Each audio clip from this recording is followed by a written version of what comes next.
English ইংরেজি শিক্ষাবর্ষে এই যে বিদ্যালয় স্কুল শুরু হয়েছে সিবিএসসি এখানে বেসিক স্টেট গভর্নমেন্টের বিরুদ্ধে সিবিএসসি বেস দেওয়া কিন্তু সিবিএসসি আমরা কিন্তু বেস দিতে পারি। 2 নম্বর হচ্ছে যে রেজাল্ট এখন কিন্তু আগের মতো নাই যে ওই ফেল করলাম সাপ্লিমেন্টারি এরকম রেজাল্ট কিন্তু সাপ্লিমেন্টারি পরেও যদি একটাই ইয়ে আসে মানে সার্টিফিকেট কিন্তু একটাই আসে। তো সাপ্লিমেন্টারি দেওয়ার পরে যে রেজাল্ট আমাদের কাছে 2023-24 এসেছে, দশম শ্রেণীতে 87% আর দ্বাদশ শ্রেণীতে 75%। এখানে 125টি বিদ্যালয়ে প্রথম শুরু হয়েছিল, তার মধ্যে যে এটা পাশের কাছে এখন সিবিএসসি একটা হচ্ছে আর দ্বিতীয় হচ্ছে এই প্রকল্পটি কিন্তু আপনি যেটা বললেন প্রথমে ইউনিভার্সিটি শুরু করেছে। তো সেই বিষয়ে 29টি বিদ্যালয় ছিল কিন্তু সম্পূর্ণ ইংরেজি মাধ্যম আউট অফ 120 এবং 96টি বিদ্যালয় ছিল বাংলা মাধ্যম। এই 96টি বাংলা মাধ্যম বিদ্যালয়ের মধ্যে 25টিতে বিদ্যালয়টি প্রকল্প শুরুর আগে প্রাথমিক স্তরে ইংরেজি মাধ্যম পঠন পাঠন শুরু হয়েছে। বর্তমানে 5টি বিদ্যালয়ে নবম শ্রেণী পর্যন্ত, 8টি বিদ্যালয়ে অষ্টম শ্রেণী পর্যন্ত, 2টি বিদ্যালয়ে সপ্তম শ্রেণী পর্যন্ত, 4টি বিদ্যালয়ে ষষ্ঠ শ্রেণী পর্যন্ত, 3টি বিদ্যালয়ে পঞ্চম শ্রেণী পর্যন্ত, 3টি বিদ্যালয়ে চতুর্থ শ্রেণী পর্যন্ত, আর 50টি বিদ্যালয়ে তৃতীয় শ্রেণী পর্যন্ত এবং 21টি বিদ্যালয়ে দ্বিতীয় শ্রেণী পর্যন্ত এই ইংরেজি মাধ্যম পড়াশোনা করছে। অর্থাৎ বাংলা যেখানে আছে বাংলা কিন্তু চলছে আস্তে আস্তে করে। যে আমি বললাম 25 তো অলরেডি ইংলিশ ছিল, একটু সময় নেবে কিন্তু আস্তে আস্তে করে আমি আশা করি যে আপনি যেটা মাননীয় বিধায়ক সুদীপ রায় জিজ্ঞেস করছি কি কি আমরা এটাকে আরো মানে আপডেট কিভাবে করা যায় আমরা কিছু দিয়েছি। যেমন এখানে এক নম্বর হচ্ছে শিক্ষক প্রশিক্ষণ। ইতিমধ্যে সিবিএসসি এবং বিদ্যালয়ের শিক্ষা দপ্তরের পক্ষ থেকে সিবিএসসি এক্সপার্টদের মাধ্যমে 41টি প্রশিক্ষণের ব্যবস্থা করা হয়। সিবিএসসি পাঠ্যক্রম এবং প্রশ্ন প্যাটার্ন অনুযায়ী শিক্ষকগণকে একাডেমিক দক্ষতা বৃদ্ধি ও তাদের পেশাগত উন্নতির জন্য সিবিএসসি সেন্টার অফ এক্সিলেন্স দ্বারা বিদ্যালয় স্কুলে সকল শিক্ষক ও অধ্যাপকদের প্রশিক্ষণ দেওয়া হয়। প্রশিক্ষণে কেন্দ্রীয় বিদ্যালয়, রামকৃষ্ণ মিশন এবং অন্যান্য অগ্রণী বিদ্যালয়ের সাহায্য নেওয়া হয়। 2 নম্বর হচ্ছে মনিটরিং।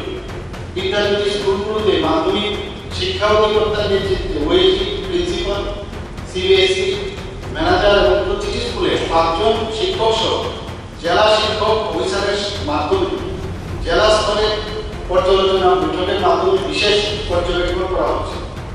বিভিন্ন সমস্যা সমাধানের জন্য 125টি বিদ্যালয় স্কুলের অধ্যক্ষ বা উপাধ্যক্ষ এবং টিচারদের সাথে ডিরেক্টর মাধ্যমিক শিক্ষা অধিকার করতে প্রতিনিয়ত ভার্চুয়াল যে মিটিং করে চলছে। 3 নম্বর হচ্ছে শিক্ষকের ডায়েরি এবং ছাত্রছাত্রীদের নোটবুক। সমস্ত বিদ্যালয় স্কুলের শিক্ষকের ডায়েরি বজায় রাখতে এবং ক্লাসে আলোচিত সকল প্রশ্ন প্রভুত্ব নোটবুকে লিখে রাখার জন্য নির্দেশনা দেওয়া হয়েছে। এছাড়াও নিয়মিতভাবে সব নোটবুকে মনিটরিং করার জন্য ব্যবস্থা নেওয়া হয়েছে।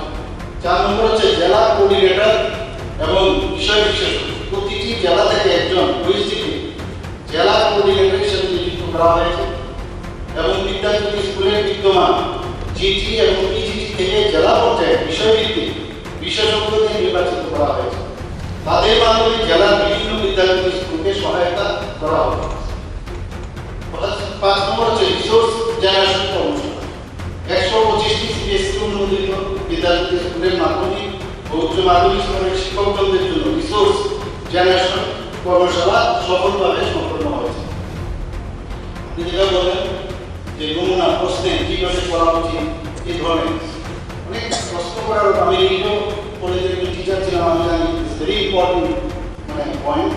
তো দশম দ্বাদশ শ্রেণীর ছাত্রছাত্রীদের 2025 সালে বোর্ড পরীক্ষার প্রস্তুতির জন্য সিবিএসসি স্যাম্পল কোশ্চেন পেপার প্রস্তুত করা হয়েছে। প্রতিটি বিষয়ে বিশেষজ্ঞ শিক্ষক শিক্ষিকারা প্রি-বোর্ড পরীক্ষা উত্তরপত্র মূল্যায়নের জন্য সিবিএসসির আমলে মার্কিং স্কিম তৈরি করা হয়েছে। যার মাধ্যমে ছাত্রছাত্রীদের উত্তরপত্র মূল্যায়ন করা হয়েছে। 7 নম্বর হচ্ছে লার্নিং হাব। রাজ্যের 32টি বিদ্যাপীঠ স্কুলে কোলাবোরেটিভ লার্নিং হাব স্থাপন করা হয়েছে। এর মাধ্যমে রাজ্যের এই যে 125টি বিদ্যাপীঠ স্কুলের শিক্ষক শিক্ষিকাদের মাঝে টিচিং লার্নিং ম্যাটেরিয়াল এবং হিউম্যান রিসোর্স শেয়ার করে শেখানোর প্রক্রিয়াও আরো শক্তিশালী করা হয়েছে।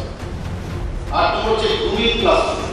বোর্ড পরীক্ষায় ভালো পারফরমেন্সের জন্য 10ম শ্রেণীর পরীক্ষার্থীদের জন্য 23শে ডিসেম্বর 2024 থেকে 31শে জানুয়ারি 2025 পর্যন্ত এবং দ্বাদশ শ্রেণীর জন্য 23শে ডিসেম্বর 2024 থেকে 15ই জানুয়ারি 2025 পর্যন্ত গ্রুমিং ক্লাসরুম চালু করা হয়েছে। ওরিয়েন্টেশন সেশন বিদ্যালয় স্কুলের প্রিন্সিপাল, ভাইস প্রিন্সিপাল এবং টিচার ইনচার্জদের নিয়ে জেলাভিত্তিক ওরিয়েন্টেশন সেশন পরিচালিত হয়েছে, যেখানে সিবিএসই দৃষ্টিকোণ থেকে শ্রেণীকক্ষের ব্যবস্থাপনার বিষয়ে প্রশিক্ষণ দেওয়া হয়েছে। 10 নম্বর হচ্ছে অধ্যয়নের উপকরণ। সিবিএসই বোর্ড পরীক্ষা, প্রশ্ন প্যাটার্ন এবং সিলেবাস সম্পর্কিত সকল অধ্যয়ন সামগ্রী স্কুলগুলোর সাথে তথ্য থেকে শেয়ার করা হয়েছে। লাস্ট 11 নম্বর পূর্ববর্তী 5 বছরের প্রশ্নপত্র। দপ্তর কর্তৃক 10ম এবং দ্বাদশ শ্রেণীর ছাত্রছাত্রীদের জন্য শিক্ষকদের মাধ্যমে পূর্ববর্তী 5 বছরের সিবিএসই বোর্ডের পরীক্ষার প্রশ্নপত্র বিতরণ করা হয়েছে, যাতে ছাত্রছাত্রীরা পরীক্ষার কাঠামো সম্পর্কে আগাম প্রস্তুতি নিতে পারে। নিশ্চয়ই আগামী সিবিএসই যে প্যাটার্ন প্রশ্নপত্র হয় বা যেভাবে আমাদের বিদ্যালয় স্কুলগুলো আছে আরো